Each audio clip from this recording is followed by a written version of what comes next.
Hello everyone, my name is Pritesh Ranwa, founder CSTEM Lab, AI, STEM and Robotic Educator from Rajkot.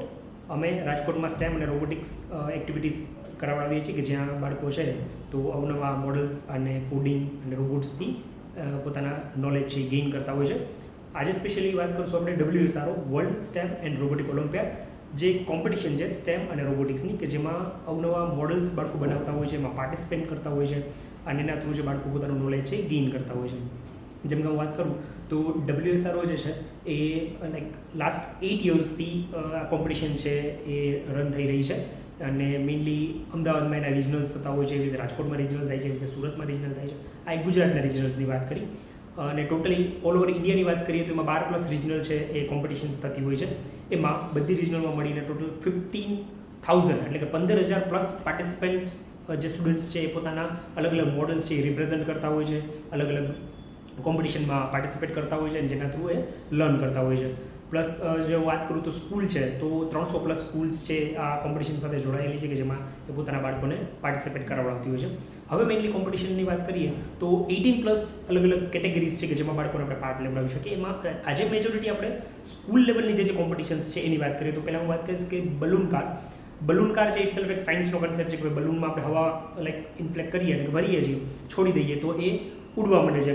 એટલા માટે કે કારણ કે એમાં એક પ્રેશરથી આપણે એર ફીલ કરીએ છીએ અને જે કાઇનેટિક એનર્જી ત્યાં થ્રુ એ એર બહાર આવતી હોય છે અને એર લાઈક હવામાં બલૂન છે એ ઉડવા માંડતું હોય છે. એવી જ રીતે બલૂન કાર કોમ્પિટિશન છે તો જ્યાં બાળકોએ પોતાની કાર બનાવીને રિપ્રેઝન્ટ કરવાની હોય છે અને એમાં એના લાઈક સ્ટ્રક્ચર છે તો વ્હીલ કેટલા સ્ટ્રેટ રેખા છે, સ્ટ્રક્ચર કેવું બનાવ્યું છે, બલૂન કેવી રીતે રાખ્યો છે, કેટલી હવા એમાં ભરે છે, એના બેઝ ઉપરથી એ આગળ જતી હોય છે અને એના બેઝ ઉપરથી રેન્કિંગ આવતા હોય છે.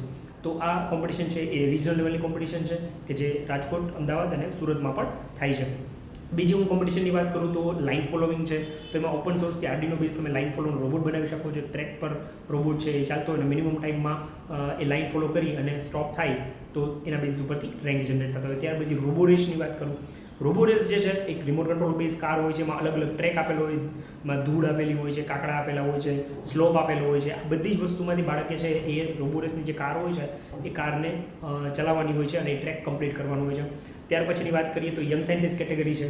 યંગ સાયન્ટિસ્ટમાં એટલે કે જેમ બધી જ સ્કૂલોમાં આપણે સાયન્સ ફેર કરાવડાવીએ છીએ તો બાળકો અવનવા સાયન્સના એક્સપેરિમેન્ટ કરે છે, એમાં રિસર્ચ કરે છે, એના બેઝ ઉપરથી પ્રોજેક્ટને રિપ્રેઝન્ટ કરતા હોય છે અને જજીસ છે એ પ્રોજેક્ટને લાઈક ઇવોલ્યુટ કરતા હોય છે. તો એવી જ રીતે આમાં 8 યર્સથી લઈને 16 યરના બાળકો છે એમાં પાર્ટિસિપેટ કરી શકે છે અને પોતાનું નોલેજ છે ગેઇન કરી શકે છે અને પાર્ટિસિપેટ કરી શકે છે. ત્યાર પછી હું વાત કરું તો એક SFRC કરીને કોમ્પિટિશન છે, સ્માર્ટ ફેક્ટરી રોબોટિક્સ ચેલેન્જ, જેમાં એક રોબોટ છે તમે કોઈ પણ પ્લેટફોર્મથી બનાવી શકો છો, જેમ કે આર્ડિનોથી બનાવી શકો છો, આપણે લેગોના પ્રોડક્ટ્સથી તમે બનાવી શકો છો, એવી રીતે ક્વાર્કી કરીને પ્રોડક્ટ છે એના થ્રુ બનાવી શકો છો. તો એમાં પણ એક ઇન્ડસ્ટ્રીયલ આખો એક થીમ આપેલો હોય કે જેમાં રોબોટે અલગ અલગ જગ્યાએથી એક વસ્તુ લઈ બીજી જગ્યાએ મૂકવાની હોય છે અને પછી સેન્સિંગના બેઝ ઉપરથી એમાં જે ટાસ્ક થતા હોય છે અને એ ટાસ્ક તમારે મિનિમમ ટાઈમમાં પૂરો કરવાનો હોય છે.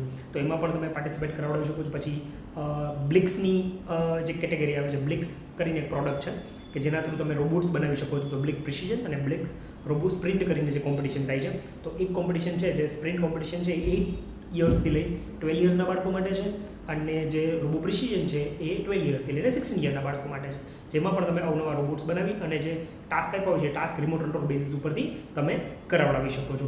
ત્યાર પછી હું વાત કરું તો વોટર રોકેટરી એટલે કમ્પ્લીટલી સાયન્સથી ભરેલો આખો પ્રોજેક્ટ છે કે ભાઈ રોકેટ ઉપર જાય છે તો એની પાછળ કંઈક ફોર્સ આવતો હોય છે.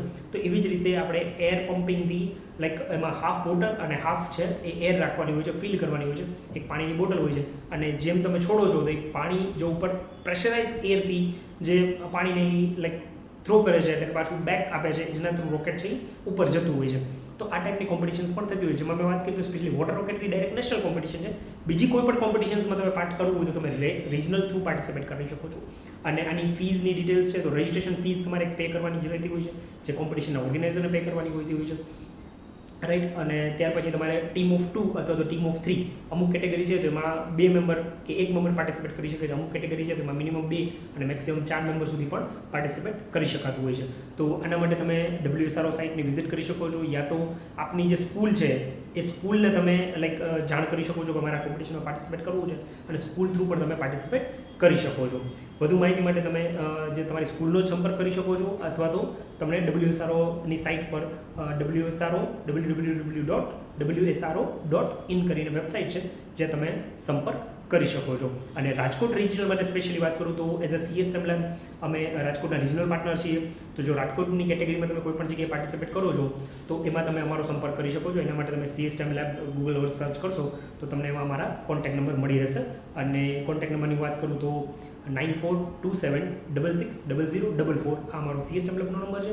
જો સ્પેશિયલી રાજકોટ રિજનલ રિગાર્ડિંગ તમને કોઈ ક્વેરી હોય તો તમે આમાં અમને સંપર્ક કરી શકો છો. Thank you.